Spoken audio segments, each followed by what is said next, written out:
Hi guys, Ms. Shuit here. So this week we're going to be focusing on personal narratives. And our learning target is to be able to apply narrative elements in order to complete personal narrative writing projects. By the end of the lesson, you'll be able to not only understand the idea and the theme, but you'll also be able to understand sequence of events, how to use narrative techniques such as dialogue, foreshadowing, sensory details, and you'll also be able to write descriptive and varied sentences. So that's our learning target, is to be able to apply those elements so that we can write personal narrative.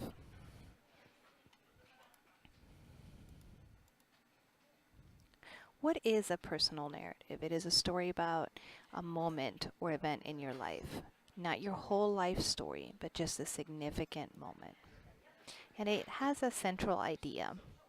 The narrative usually focuses on that central idea or theme or message based on that significance event. So that central idea is really the point of the essay, and is kind of similar to the thesis that we talked about when we were talking about argumentative or persuasive essays, when we talked about the thesis being in the introductory paragraph, and then you providing those supporting details, and then it again restating into the conclusion.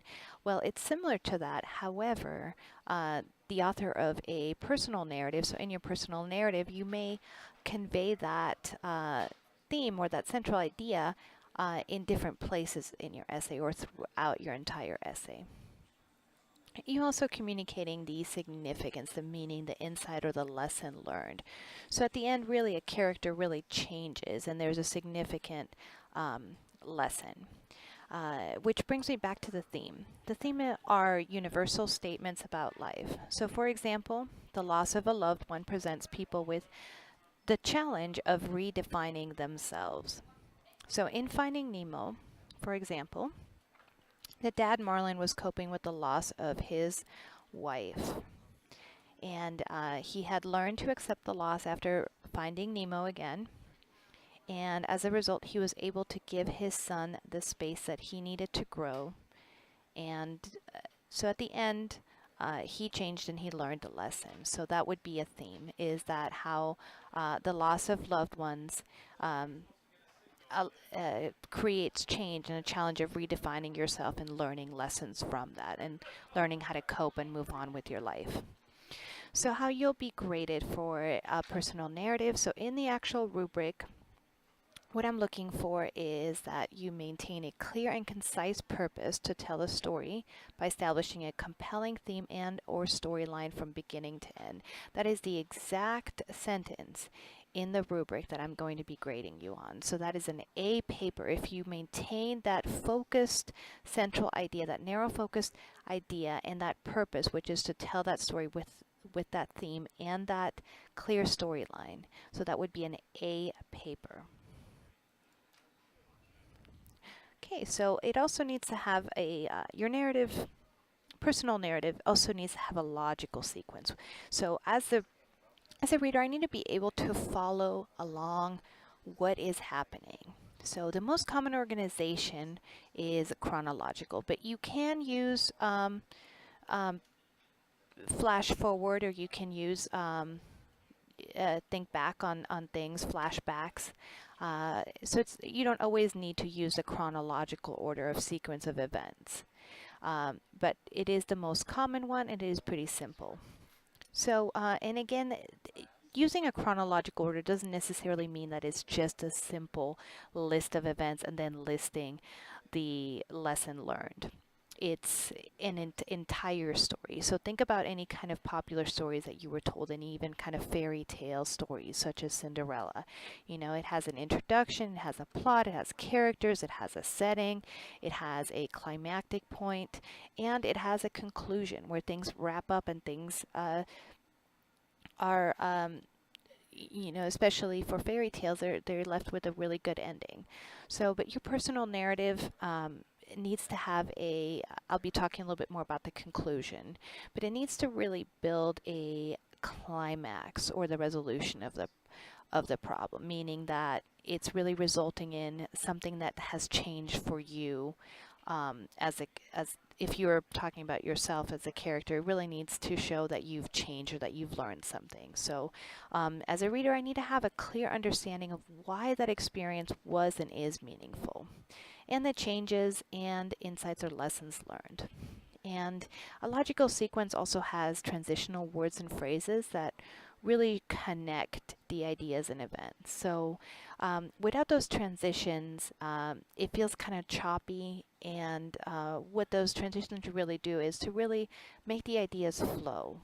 And it makes it more exciting for the reader to move through the story and to really understand what you're trying to convey. So then you want to think about your point of view. So your point of view is the perspective from which your story is told. It really allows a reader to hear and see what takes place in the story, for us as the reader to put ourselves in your shoes. So most personal narratives are actually told from the first person limited point of view. What I mean by limited is that as a first person narrator, you don't know everything. So let me give you a contrasting example of omniscient point of view. Omniscient point of view is when you know, hear, and see everything. So you know all the thoughts of all the characters, you know what's going to happen. It's kind of like almost like a godlike omniscience that you would have. So that's why they call it omniscient point of view. So you would use I and we in that first person limited point of view, but you also have to really remember that since you are telling a story that has happened in the past, you need to use the past tense throughout your story. That doesn't mean that you're not going to use those active verbs that we talked about last week, but that you are going to be sticking to the past tense consistently in your story. Okay, in your introduction, just like in your persuasive essay, you need to hook the reader. You need to get them interested in reading more, and why are they reading your story. And you can use some foreshadowing in your hook. Again, that's kind of a hint about what's to come, and you can use that through devices like dialogue. You can add character descriptions or even a setting description. The introduction also usually kind of sets the tone of the story. So usually when you pick up a book or novel or something, you kind of, in the first couple of sentences, you kind of get an understanding of what you're going to be reading. You know, is it a very happy story? Is it going to make you laugh? Is it going to make you cry? Or is it going to, you know, bring back some of your own memories? Like, for example, if you're writing about your family and your childhood. So you really want to reveal those things to your audience, is to really give them that tone. And it's okay to change it and have a surprise ending, but you kind of want to be consistent on, instead of, you don't want to go from like a really happy event to something else and kind of jump around. Next thing I want to talk about is foreshadowing. We talked a little bit about that. And it really refers to those words or phrases that really give a hint of what's going to happen, but without really spoiling maybe that turn or that suspense that you're going to have in that climactic moment. And it's really used to suggest an upcoming outcome as well. A lot of times foreshadowing in some stories is used through imagery, or it's used to personification and those figurative language. And sometimes it's used to, you know, a dialogue of a person, or it can be used to describe the setting. So here's an example of a dialogue that sort of suggests foreshadowing. He had no idea of the disastrous chain of events to follow. So in that dialogue, in that sentence, the reader really learns that something disastrous is about to happen, those chain event. But the person who's the character does not know what's going to happen to him. It's only known to us, really. He had no idea of the disastrous chain of events to have. So interesting details. You should also have interesting details to keep your reader reading and keep them engaged. We talked about that a little bit last week when we talked about that sensory language, vivid details and description and dialogue. You know, you're just using those active verbs, those adjectives, and again, that sensory language, and just really putting us in the scene and really allowing the reader to visualize and everything. So I'm not going to go through too much of that because I went through it last week, but again, you're using those same skills that you learned about really describing things. You know, what do they look like? What do they feel like? What is it, you know, if you're at a beach, you know, can you smell that saltiness in the air from the ocean? Can you feel the breeze on your face? Who is on the beach with you? Is it a summery day, or is it a windy, clouded day on the beach in Maine or something like that? One of the details that you can use, those interesting details, one of those is dialogue. That dialogue really propels the story, and it really allows us to know about the characters. So it's really those personalities are coming through. And again, it should kind of reflect and sound natural like people, but it shouldn't really necessarily be overused. Okay, there's a few things you need to remember when writing dialogue. The character's words, only the words are enclosed inside the quotation marks. Only what that character says is very important. And then remember to, each time a different character speaks, you're starting a new sentence, a new paragraph, and you're capitalizing that and beginning that with a capital letter. As you can see here, Meredith said, and then there's a comma right there because a comma is used to separate that direct quotation from the speaker tag. The speaker tag, or that dialogue tag, is Meredith said. And then kiwi is my favorite fruit, and you can see by those little arrows that that is exactly where those quotation marks should go.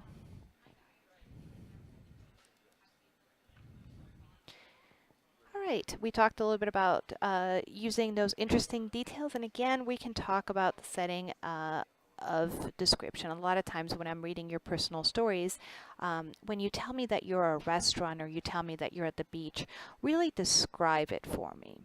So setting needs to really be described using those sensory details to bring into life those active verbs. You know, for example, you know, those details are really important. So what did he, she smell, see, hear, taste, or feel? Again, those sensory details. And what season, time of the day? It's really going to make a huge difference when you just say, I was at the beach. It becomes very different when you say, in June, in a summer, in a breezy summer afternoon in June, I laid on the beach in the afternoon, and I even went walking along the shore. There were hardly any people there, and I could hear the seagulls. I could hear the ocean, the breeze on my face, the waves crashing, and my footsteps were in the sand, and I could see the shore clearing my footsteps. So those are very important things. So it just makes a huge difference whether, you know, what time of the day or what season that takes place. If there's a storm outside, you know, again, that could also be foreshadowing. So you can use that setting as a description of what's about to happen. So in one of my favorite novels, Jane Eyre, any time that there's a change that's happening to the character Jane, there is a natural event that happens that indicates that that's about to happen. So for example, lightning struck a tree, and that's kind of to show that there's going to be a climactic change. And we talked a little bit about character descriptions using dialogue, but we really want to know, you know, what those characters look like. And what do they look like? What do they act like? And then again, what do we sound like? You can get through dialogue. So include those reactions in your story. What did you or the other people do? What did you or the other people say? You know, how are people reacting to you? This is what makes the story really interesting and really is going to help the reader connect to the story. You want to remember to use purposeful and precise word choice. That word choice needs to be accurate, concise, clear, and concrete. So for example, using overused words with stronger, more powerful words. We talked about this last week when we used really vague words like bad, good, beautiful. You want to get really, really descriptive with those active verbs, adjectives, adverbs, and that figurative language. Varied sentence structure. You're going to use a variety of sentences. Really good writing uses a variety of sentences. It uses not just one type of sentence, not just simple, but it uses simple, compound, and complex sentences. And you're combining those with those prepositional phrases, those positive phases, and participle phrases. You're combining those sentences also with coordinating conjunctions. Those are the for, and, nor, but, or, yet, so. And again, you can remember fanboys, that's the acronym for that. And subordinate conjunctions, and there's some here: after, although, as, because, before, even if, even though, if, once. So you can use those subordinate junctions. I'm going to give you some more examples of what those sentences look like, because you really want to use a variety of those sentences, and you also want to combine sentences. Simple sentence really has one independent clause, one subject, and a verb. And I went over this before, so I'm just recalling your memory of this. So you should already have a little bit of an understanding of this. So for example, one subject and one verb. I live in San Francisco. So I being the subject and live being the verb. Compound sentence. Compounds really has two independent clauses, and you've got that coordinating conjunction in between. So you've got, she works in the city, but she lives in the suburbs. So those two thoughts can kind of stand by themselves. She works in the city, that's one thought. She lives in the suburbs, and you can make those really, you're combining those two thoughts, but those ideas can stand on their own. Unlike a complex sentence which has a dependent clause which cannot stand on its own. So a complex sentence contains an independent and a dependent clause.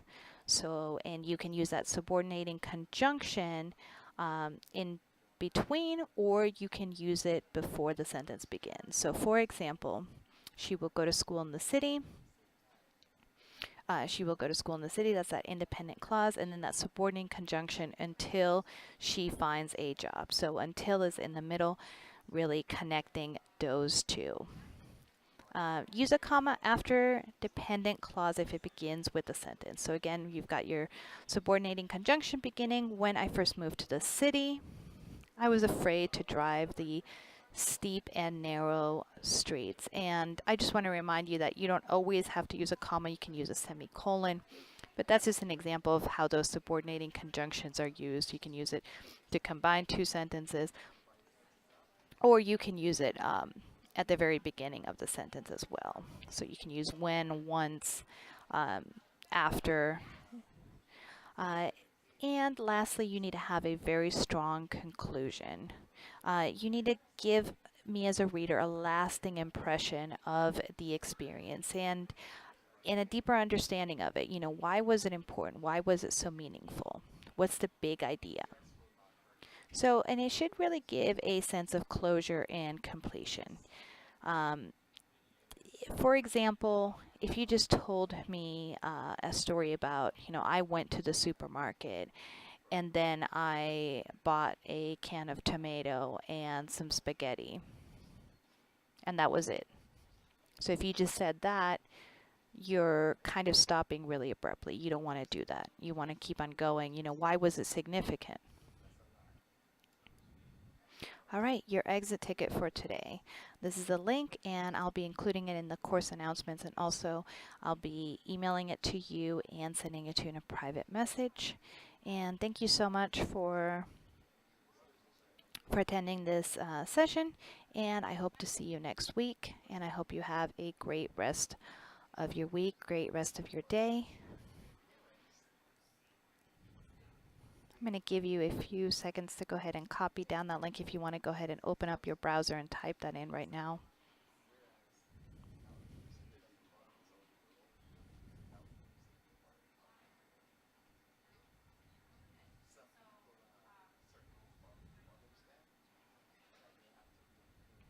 Okay, I'll see you next week. Thank you.